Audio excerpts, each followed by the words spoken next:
Hello and welcome to Hearing Your Future, the Coding Your Future podcast. My name is Duncan, I'm your host, and I'm on a mission to help you design, build, test and code your future in computing. In this podcast, we talk to current and former students of computer science to find out more about their journey from student to professional. This episode is a bit different. I sat down with Uli Sattler and Afrodite, Galata to discuss what makes a good presentation as part of some teaching for an introductory course unit called Comp 101. Given by me, Uli Sattler, together with Afrodite Galata and Duncan Hull.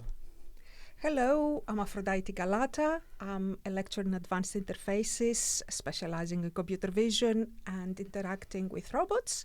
I'm also the year 2 tutor for single honor students. So next year I will be looking after you. Hi, my name's Duncan. I'm a senior lecturer here in the Department of Computer Science and I'm also employability lead. Thank you, and thank you for doing this with me. You know me, Uli Sattler. You have seen me in the other Comp 101-20 presentations. So quickly, why do we make a video about presentations? Well, it's easy. You will give presentations at uni here. For example, in Comp 101-20, you will be doing 2 such presentations as a team about your project, but also, for example, in some future interviews for jobs or internships and placements, etc. And all out through lives. Presentations are forms of communications that we expect to do. And over the years, we have developed these 3 pillars of good presentations, which are basically base dimension, which I find very helpful to think about presentation, and not just to think about, but also to prepare them. So what are these 3 pillars of your presentations? The first one is the narrative, the storyline. The second one are the visuals, the slides, the graphics on them. And the third one is you, the physical presenter or presenters giving the presentation. And I'll just talk us briefly through each of these. Okay? So for the narrative, as I said, it's the storyline. It is what you say and when you say it and how you say it. And it considers the audience very clearly. So the narrative has to be right for the audience. You need to think a little bit about whom you are talking to so that you can talk at the right level so as to not bore the audience or to talk about things they already know. Good. And of course, this all requires quite careful planning. So you need to start very early. You need to think and talk about it and improve continually. And one way of doing this is by first gathering the relevant points, then arrange them in a good flow or in a good order, and agree basically a table of contents, refine this table of contents, and refine this continuously. Yeah, Afra? There is something I want to say. A lot of times it's important to realize that if your audience doesn't understand the content, it's never the audience's fault. It's always the presenter's responsibility to make the content accessible to whoever your audience is. Yes. You may have to... Sorry, Duncan? Go on, no, I was just agreeing. Yeah, so you may have to leave out technical details because you don't have the time to explain them properly. And rather than leaving out, you may be able to abstract of them. Exactly. Good. And coming back to what we said earlier, this careful planning and design of your narrative, you can't just do on an evening. You have to do this repeatedly. You have to think over this and realize that, you're duplicating some ideas, or you're talking about things in the wrong order, or you have missed a point, etc. So, and you need to therefore check repeatedly whether your points are brought forward in the right time and with the right space for them.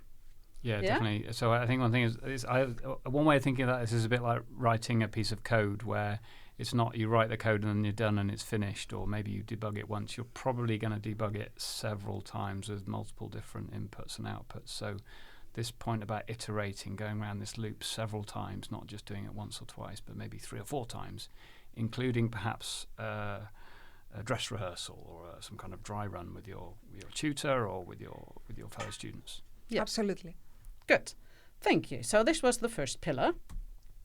The second pillar are the visuals. And in my book, you prepare them after you have designed the narrative. So the visuals are the slides or the PowerPoints, whatever you use, to support the storyline. So you need to have the storyline, then you make the visuals to support it.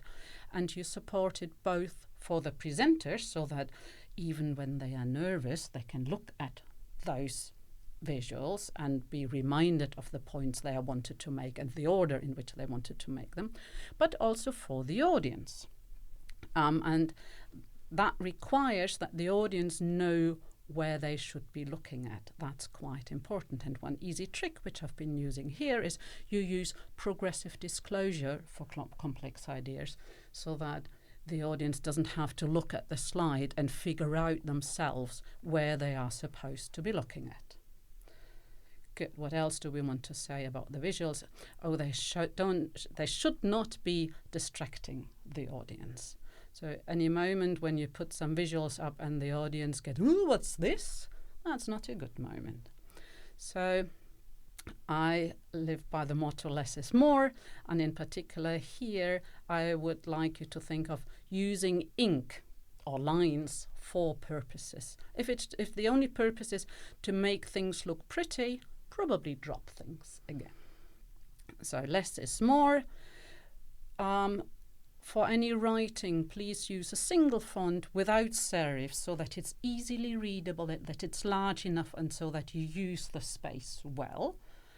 And please avoid blobs of text, because you are going to present over your visuals, so the audience will be listening to you, so they can't possibly be expected to also read through blobs of text.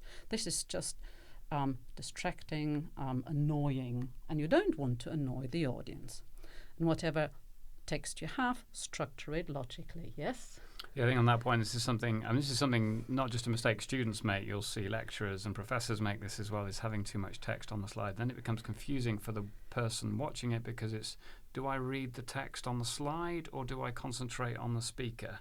And if they've got both, it's going to be confusing. Whereas if you have less text, then the listeners are going to be focusing and making eye contact with you and thinking about what it is you're trying to communicate, rather than trying to work out what the hell your slide is about and wondering why the words on the slide are different to the words that are coming out of your mouth, which often happens. Yeah.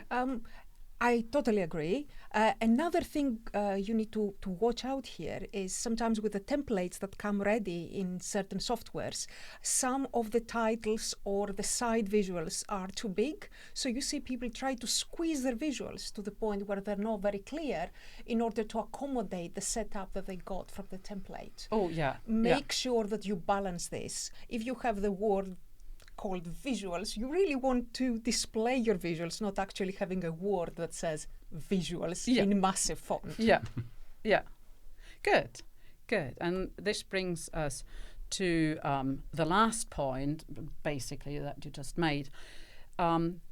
Think about making nice, clear graphics to explain relevant points. So here, the little grey man is basically describing something to a member of the audience, and they are just be puzzled because they have no idea what they are talking about. They don't know. They don't see the image, so they try to make or to figure out what it is they are talking about, and they don't have a chance.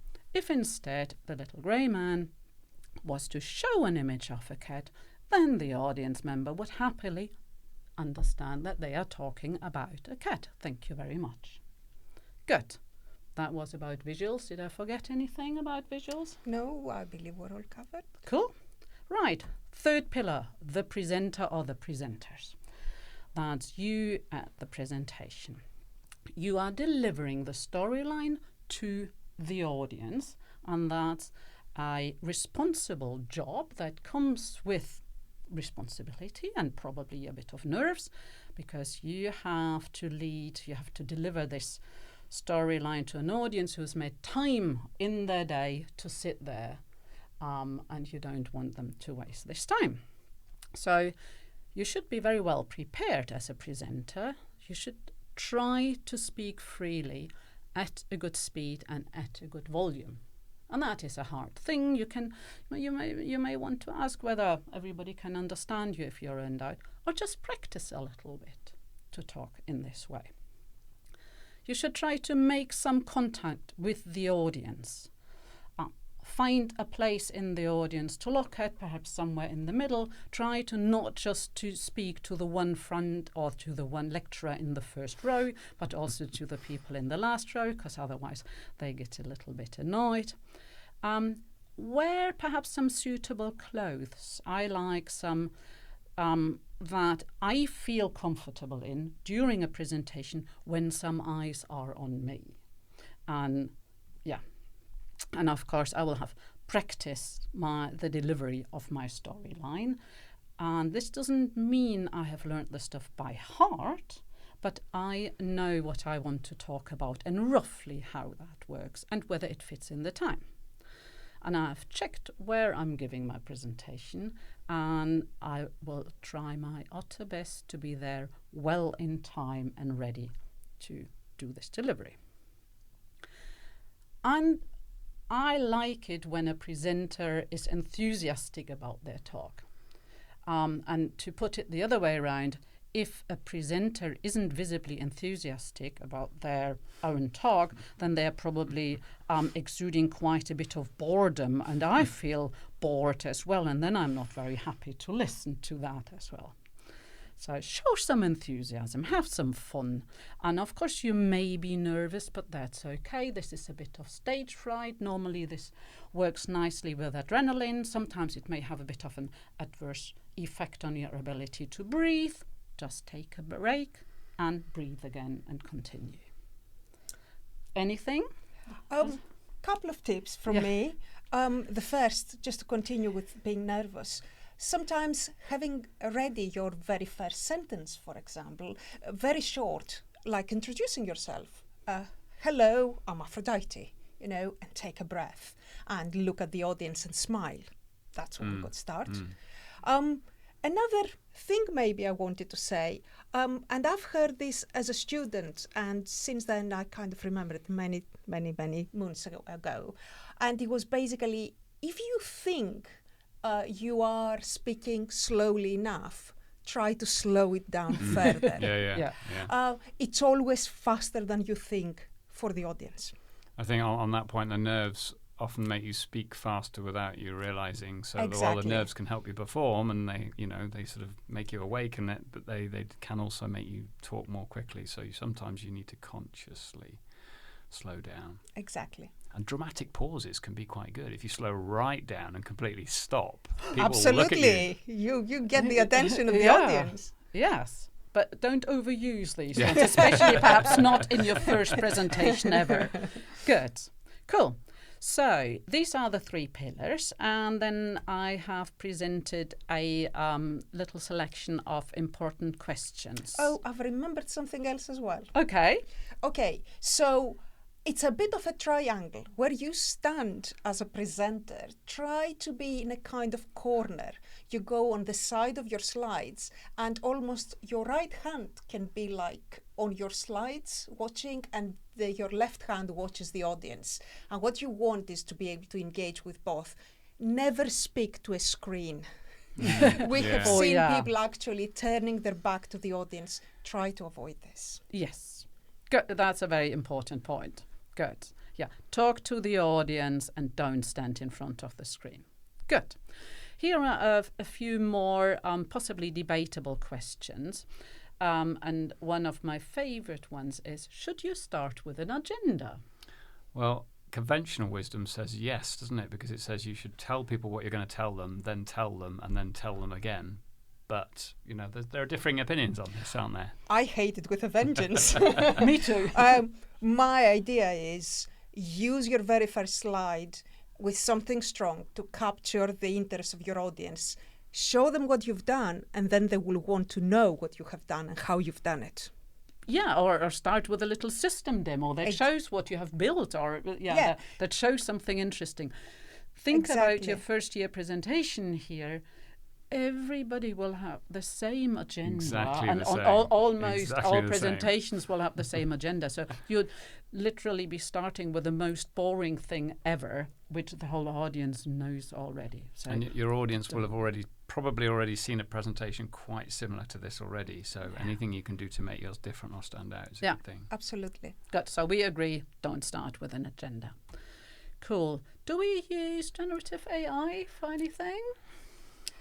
Well, I know a situation where the students had used generative AI to kind of get an image to give an example, which I suppose I have nothing to go against. However, the font was actually very, very blurry or not clear enough to be read, in which case I think it kind of defeated the object. What we want is our visuals to be clear and visible to the audience and help our explanations. If the visuals can't do that, they're not appropriate. I think it can help sometimes if you've already written the slide deck first and then you want to check it or improve it or add some extra stuff. But I think it's rarely a good idea to say, write me a presentation on X as your first prompt. Is you need to go through that thought process of exactly what we're describing here.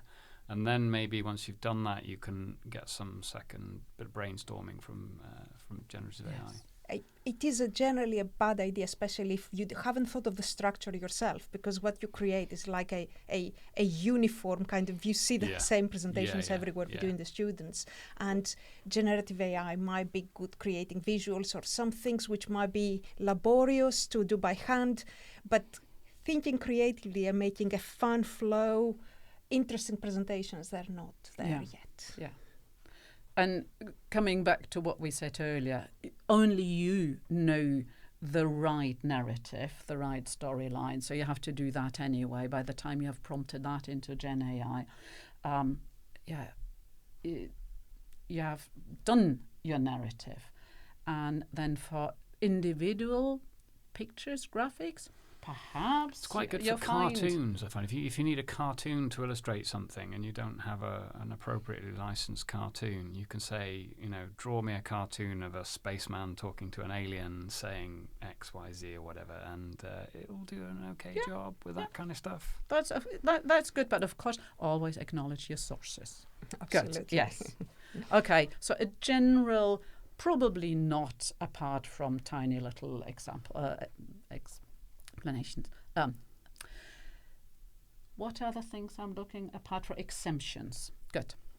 So third questions. Should you make pictures or graphics yourselves? Basically, should you make pictures or graphics at all? Should you use them? Yes, absolutely. Yes, absolutely. You may have to make them yourself. You can ask Gen AI to make them, scrutinize them. If you probably would be able to make better and clearer ones, etc.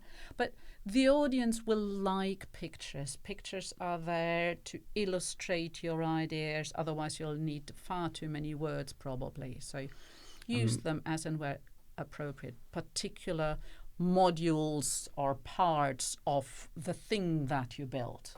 Yeah. I know it's a cliche, but a picture says 1,000 words. So sometimes if you've got a really well-drawn picture, it can really condense what you're saying into one slide or give an overview that in a way that words can't, either spoken or written. But you'll still have to talk the audience through the picture. Yeah. So just showing the picture, here is our general big idea, and then expect the audience to see what you see doesn't quite work. You still have to talk them through Correct. And that can be actually the opposite of what you're trying to do. Visuals are there to support us, to make our point, and also to support the audience understand our point. Good. And I am a great fan of refining and reusing them. So once I've used a little picture, I'm very happy to use it again with further adornment. Of course, in this example here, it's a bit senseless because why would you put a hat on a cat? But perhaps there was a reason. And if you start with a course overview of your system architecture and then refine it a little bit or show it again when you talk about a database, that all makes the audience happy, and a happy audience is one that pays attention, and this is what we want. Yeah, exactly. Cool. Fifth question, should you read from notes or from your phone? Ooh, that Tricky is a one. massive hate for me. I mean, I really feel very strongly about it. I don't think you should use notes Why not? because you don't engage with the audience all the time. That even if it's little prompts, you kind of take your eyes off the audience. You need to be engaging with the audience all the time. I think there are times when it can help if you're nervous, and I have seen people just literally head down, read from their phone or notes or whatever. But I think sometimes if you're nervous, if you've got maybe some cards and you just write down 1 or 2 words on them so that you're not looking at them, it's just kind of reminding yourself of what the key thing that you want to say is. That can sometimes help some people. Yeah, but why don't you then put those words on the slide? Well, yeah, so I suppose the danger with putting the words on the slide is that it becomes like a script, and then you're reading the script. So you've got to be disciplined to say, I'm only going to put the really absolute minimum text on my slide to remind me. But we are saying that anyway, aren't Yeah. Yeah, Yeah. we are. we? Yeah. And also, it only needs to be one word. And that one word, you can have some sort of mnemonic in your slides. It might even be, I don't know, if it's a color or a number on the page, you know, to remind you what you have to say there. And, you know, you might think you can't do it, but you will be surprised how much power you have and how much you can do. And getting into the flow of your talk, it's so much more interesting to engage with the audience. My advice is trust yourself. And usually your nerves will power you through, and usually you will be distracted by the notes in your hand. I've seen a lot of people who thought they would be more confident speaking with the notes in their hand, but then they started not finding the right place in there or Get dropping them. distracted. Even worse on a phone when you're like, oh, I can't get to the right thing on my phone or whatever. So no from everybody here. Cool. Should you wear a suit? I think it depends on the context, right? So if you were speaking as employability lead, I think if you were doing a presentation as part of a job interview, then it might be appropriate, and check what the dress code is, to wear something maybe not as extreme as a suit, but probably smart at least. I think in a university setting it might be a bit different, right? So depending on who your audience casual. is. It doesn't have to be suit, but smart casual for sure. I think it's respecting your audience and respecting yourself. Clean, well presented, some care. Flip-flops and shorts might not be appropriate, I guess, for the If you depending always on how hot wear it is. those, I think that it depends. You have to be standing in front of your audience in your flip-flop and shorts or in your suit, in whatever, and feel happy in that. If you stand there and think, oh, I can't possibly breathe in this jacket, or oh, I feel so underdressed in my flip-flops, you should have probably not worn these. Yeah, I did a good example yesterday. Did you see Andy Burnham with his? He didn't have a lectern, so the normal thing a prime minister does is to address the audience from behind a lectern, and it's very official. But he got rid of the lectern, and it came across as perhaps being a bit more natural. Sometimes that works. Absolutely, yes. Whatever works for it you, worked I guess. very is what well. we're saying here. Yeah. Yes. Good. Should you act professionally? I guess it depends what we mean by acting professionally. Well, I have an example here. Having your hands in your pockets while you're presenting, I wouldn't class it as professional. Still having your coat on. Still having your coat on, yes. So it's really important that, you know, you might not know what to do with your hands, but find something else apart from having them in your pockets. It just doesn't pass the good message. Is what Uli was saying earlier on. How can we be excited and interested when we see somebody casually having his hands in the pockets? They're not even interested in themselves in their own talk, you know? Yeah. So that's, yes, I would say. Depends what you mean by professional, but certainly not having your hands in your pocket. Yeah. Also, by professional, I think we definitely want to act in a polite, open, kind and thoughtful way. We should be prepared, etc. But we can make a joke. We can be smiley. I'd rather listen to somebody who talks to me with a friendly smile on their face rather than somebody who is very serious and telling me some very important lessons or say. So I think there's a long and wide range on how you can read that. We'll come back to that in the last point anyway. Good. Should you act on the next point? I think so, yes. I think it depends a little bit on the personality, though. Some people do this very naturally, don't they? And they're used to being on a stage. But I think for some people it helps them to imagine that you are on a stage. You are on a stage anyway. And some people take to that like a fish to water, and other people... I think sometimes more introverted people, it might help them to think of it as an act, because then it's separating the presenter from themselves, and they don't, you're just being a different person for the duration of the presentation. Yes, I agree. I think it depends very much on the person. I mean, some people, the moment they stand there to talk, they actually do act without even realizing it. So because they're natural, but yes. Yeah, but we act usually in a nice way, in a friendly way, not in a very serious and authoritarian way, etc. And especially at uni, whilst you're a student, you're probably not a world-leading domain expert. You're not giving a TED talk. This is not what we are aiming at here. But you're a student. You have put a lot of work in. You've been quite enthusiastic. You found certain things quite hard, or some. But act it out. It's fine. And happy for the opportunity to let others know what you have done. Yeah. You know. Happy and friendly to explain your work. And just assume the audience is keen to listen to what you have to say, and then it will make your acting more easily. And the last point, again, this one is a clear yes from me. Should you develop your own style?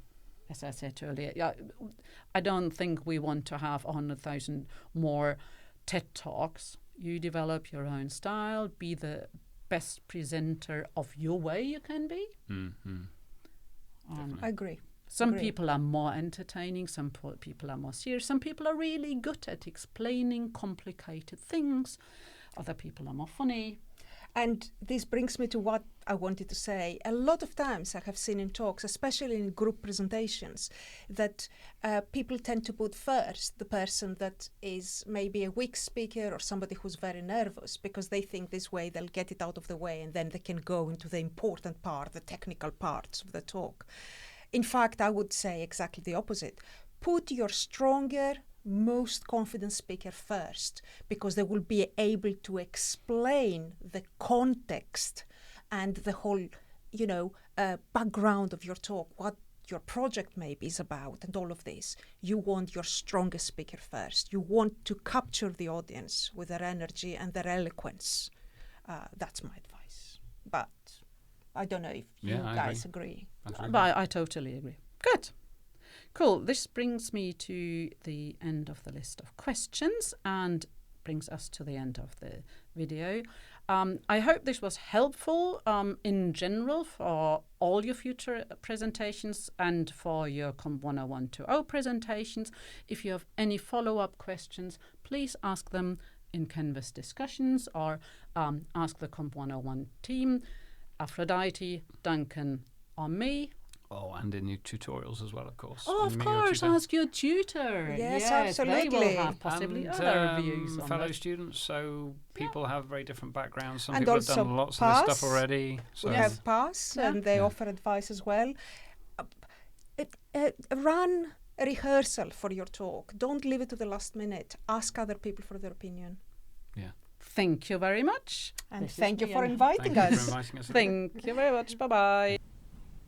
Thank you for listening to Hearing Your Future, the Coding Your Future podcast. You can find out more about this episode and all the other episodes, including transcripts and show notes, at cdyf.me. That's Charlie Delta Yankee Foxtrot Mike Echo. You can also find us on all the major podcast platforms by searching for Coding Your Future. Subscribe and listen wherever you get your podcasts. I hope you found something useful to help you start coding your future today.